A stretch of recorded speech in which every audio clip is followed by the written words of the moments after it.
15 vers 1 tot 21, verbond van God met Abram. Na hierdie dinge het die woord van die Here tot Abram gekom in 'n gesig en gesê, vrees nie Abram, ek is vir jou 'n skild en jou loon is baie groot.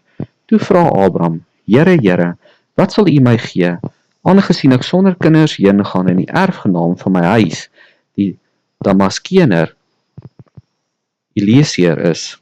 Verder het Abram gesê, aan my het u geen nageslag gegee nie, so sal dan die bediende van my huis my erfgenaam wees. Toe kom die woord van die Here tot hom en sê, hierdie een sal jou erfgenaam nie wees nie, maar die een wat uit jou liggaam sal voortkom, hy sal jou erfgenaam wees. Daarop lei hy hom uit na buite met die woorde, kyk nou op na die hemel en tel die sterre, as jy hulle kan tel. En hy sê vir hom, so sal jou nageslag wees. En hy het in die Here geglo, en hy het hom dit tot geregtigheid gereken.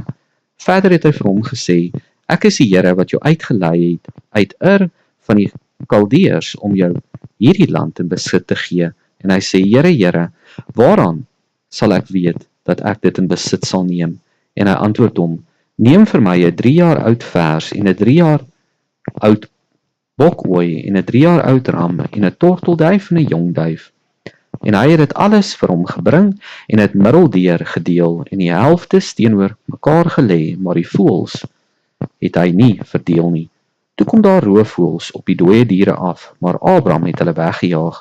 En toe die son wou ondergaan, val daar 'n diepte slaap op Abram.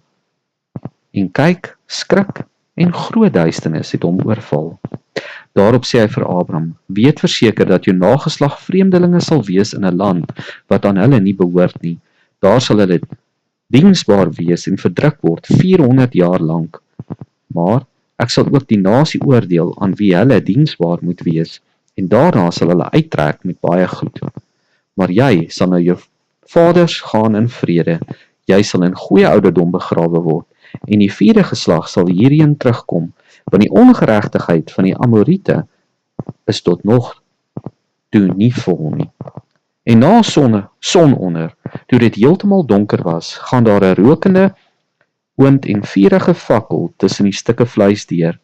Op die dag het die Here met Abram 'n verbond gesluit en gesê, aan jou nageslag gee ek hierdie land, van die rivier van Egipte af, tot by die groot rivier, die Eufraat rivier, die Keniete en Kenesiete, en Kadmoniete en Hittite en Feresiete en Rafaite en Amorite en Kanaaniete en Girgasiete en Jebusite.